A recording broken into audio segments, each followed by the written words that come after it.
សម្លម្ជូរយួនណាបើយើងនិយាយទៅគឺគ្រប់ផ្ទះហើយសិតតែចេះស្លទាំងអស់ហ្នឹងគឺសម្លនេះសម្បីតែអ្នកចេះធ្វើម្ហូបល្មមក៏ចេះស្លញ៉ាំដែរតែក្បួនស្លតិចនិចស្លខ្ញុំជឿថាគឺសឹងតែថាខុសគ្នាអត់ដូចគ្នាទេពីផ្ទះមួយទៅផ្ទះមួយរបៀបស្លសម្លម្ជូរយួនខ្ញុំថ្ងៃនេះខ្ញុំធានាថាអ្នកដែលធ្លាប់តែឆ្កឹះពេញប៉ោះបោះចោលគឺលើកនេះគឺឆ្កឹះយកមកញ៉ាំហើយអត់មានរឿងឆ្កឹះបោះចោលទៀតទេណាបងប្អូនហើយបើចង់ដឹងពីរបៀបដែលស្លធ្វើយ៉ាងណាឲ្យពេញប៉ោះគេលែងឆ្កឹះចោលហើយឲ្យទឹកសម្លមើលទៅពណ៌ស្អាតបែបហ្នឹងបងប្អូនកុំភ្លេចមើលវីដេអូខ្ញុំដល់ចប់ណាមុននឹងយើងចូលដល់របៀបស្លឥឡូវមកមើលគ្រឿងផ្សំសិនណាបងប្អូនថ្ងៃនេះមានត្រីទីឡាប់យ៉ាមួយហើយមានបកាបន្តិចតួចទៅមានខ្ទឹមសចិញ្ច្រាំរៀងច្រើនដែរគឺ1មើមធំហើយក៏មានប៉េងប៉ោះម្នាស់តឡាចហើយនឹងកៅអៅឈូកហើយនឹងមានគល់ស្លឹកគ្រៃបន្តិចទៅបងប្អូនហើយនឹងរំដេងម្ដុំហ្នឹងណាហើយមានជីរណាជីនាងវងហើយនឹងម្អមណាបងប្អូនតើឥឡូវយើងមកស្លអញ្ចឹងមុននឹងស្លយើងមកបំពងខ្ទឹមទុកសិនទៅណាបងប្អូនហើយខ្ទឹមដែរគឺបំពងឲ្យឡើងពណ៌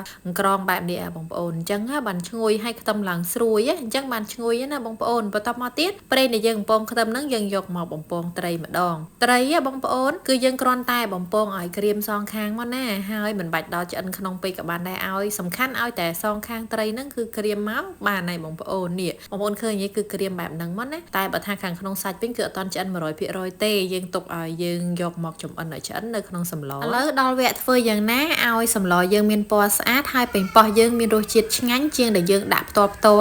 គឺខ្ញុំយកប៉េងប៉ោះមកឆាណាបងប្អូនអញ្ចឹងសម្រាប់ការឆាប៉េងប៉ោះនេះដោយសារតែខ្ញុំមានក្បាលបកាខ្ញុំក៏ដាក់ក្បាលបកាលាយជាមួយទៅណាហើយយើងបន្ថែមតែម្សៅស៊ុបនិងប្រេងខ្យងទៅបានហើយឆាប៉េងប៉ោះហ្នឹងគឺយើងឆាឲ្យឆ្អិនចូលជាតិមកចាំយើងមកដាំទឹកស្លហើយពេលដែលដាំទឹកស្លទឹកពុះហើយយើងដាក់គ្រឿងកាត់ឆ្អាបមិញមានរំដេងគល់ស្លឹកគ្រៃបន្តិចទៅហើយយើងក៏ជ្រុំអំពិលទុំដាក់ត្រីចូលហើយដាក់គ្រឿងទេសតែម្ដងណាបងប្អូនគឺមានស្ករម្សៅស៊ុបទឹកត្រីតាមចំណង់ចំណូលចិត្តហើយកុំភ្លេចថាប៉េងប៉ោះឆារបស់យើងហ្នឹងគឺ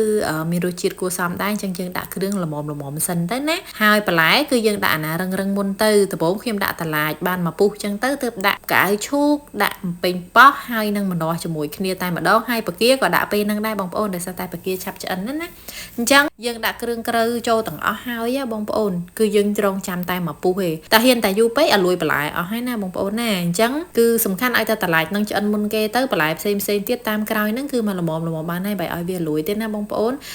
ឃើញនៅពេលដែលយើងដាក់ប៉េងប៉ោះឆាចូលទៅគឺថាទឹកស្លឡើងក្រហមស្អាតតែម្ដងអញ្ចឹងខ្ញុំភ្លក់រសជាតិទៅគឺល្មមរបស់ខ្ញុំហើយទឹកសម្លក៏មើលទៅតំណងដែរក្រហមល្អណាស់ហើយឈ្ងុយខ្លាំងមែនតើបងប្អូនណាអញ្ចឹងខ្ញុំក៏គោះពងមាន់ដាក់មកគ្រាប់ណាពងមាន់ក៏បានពងទាក៏បានដែរបងប្អូនបន្ទាប់មកយើងបន្ថែមជី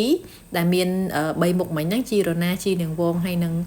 ម្អមហ្នឹងណាបងប្អូនយើងដាក់មកអូយឈ្ងុយខ្លាំងហើយបងប្អូនអើយឈ្ងុយខ្លាំងមែនតើនិយាយទៅប៉េងប៉ោះឆាបែបនេះគឺឈ្ងុយមួយកម្រិតហើយតែពេលយើងស្លយើងដាក់ចូលក្នុងស្លមក2 3កម្រិតទៀតថាបងប្អូនអើយឈ្ងុយខ្លាំងណាស់ហើយសម្លគឺមានទឹកពណ៌ស្អាតបែបហ្នឹងណាបងប្អូនអញ្ចឹងសម្រាប់បងប្អូនដែលធ្លាប់តែស្លទៅប៉េងប៉ោះធម្មតាពេលយើងយកទៅស្លគឺអត់សូវចូលជាតិនឹងគេទេតោះតែយើងយកទៅឆាបែបនេះហើយរូបមន្តនេះដែរគឺខ្ញុំនឹកឃើញដោយសារតែយើងធ្វើនំបញ្ចុកខួរក្តាមយើងតែងតែឆាប៉េងប៉ោះហើយគឺប៉េងប៉ោះគឺឆ្ងាញ់ខ្លាំងហើយធ្វើឲ្យទឹកស្លពណ៌ស្អាតទៀតអញ្ចឹងប៉េងប៉ោះដែលយកទៅឆាឲ្យបានស្លគឺរសជាតិឆ្ងាញ់មានជាតិឆ្ងាញ់ជាងប៉េងប៉ោះដែលយើងដាក់ចូលតែម្ដងគឺរសជាតិឡែមអត់ឆ្ងាញ់ទេបងប្អូនអញ្ចឹងឲ្យបងប្អូនដែលអត់ទាន់ធ្លាប់សាកឆាប៉េងប៉ោះបងប្អូនសាកឆាដូចខ្ញុំឲ្យដាក់ស្លប្រកាសជាលែងឆ្កឹះប៉េងប៉ោះចោលហើយទឹកស្លវិញនិយាយពីស្អាតអើយស្អាតទៅម្ហូបមួយមុខអាចមានវិធីធ្វើផ្សេងគ្នាដូច្នេះឲ្យបងប្អូនអាចជ្រើសរើសចង់សាកល្បងការធ្វើបែបថ្មីឬក៏នៅធ្វើតាមទម្លាប់បានតាមចំណូលចិត្តបងប្អូនអរគុណច្រើនជួបគ្នានៅវីដេអូក្រោយ